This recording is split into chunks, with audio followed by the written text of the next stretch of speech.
Bonjour à tous, je suis Didier Mazier, je vous souhaite la bienvenue, je vous remercie pour votre fidélité à cette chaîne, pensez à vous abonner, pensez à activer les notifications et surtout, partagez ces vidéos sur les réseaux sociaux, LinkedIn, Facebook, Insta, Twitter, etc. Alors j'ai un truc bizarre sur la tête, ne vous inquiétez pas, je teste une nouvelle interface son pour des clients et donc je reviendrai bientôt à la normale avec le petit microfilm, mais pour l'instant c'est comme ça. Alors nous allons cette semaine nous amuser avec une image et un effet vintage qui est assez intéressant à faire et surtout très rapide. Mettons-nous au travail dès à présent. Alors nous allons nous amuser avec cette image et lui donner un effet vintage. Nous allons donc dupliquer l'arrière-plan, CTRL ou Command J, et nous allons convertir ce calque en objet dynamique. Nous allons appeler ce calque rouge.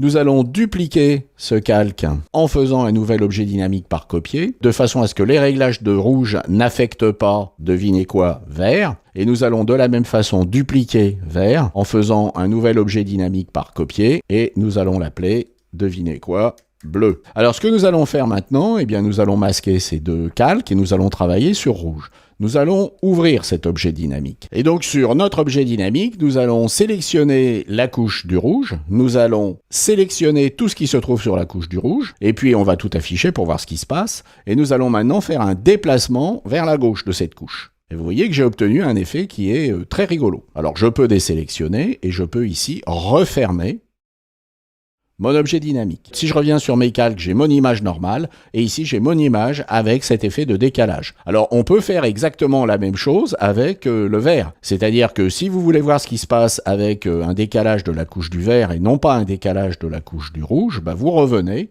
et puis ici vous allez sur la couche du vert, vous sélectionnez tout, et puis vous allez déplacer gentiment la couche du vert. Et vous voyez que l'effet est sensiblement différent. De la même façon, on peut refermer en enregistrant, et nous avons maintenant deux effets différents.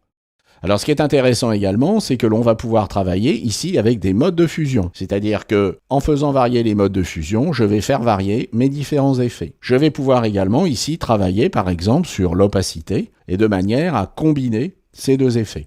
Alors je vous laisse le soin de travailler sur la couche du bleu. J'espère que cela vous a intéressé. Et puis je vous dis à la semaine prochaine. Au revoir.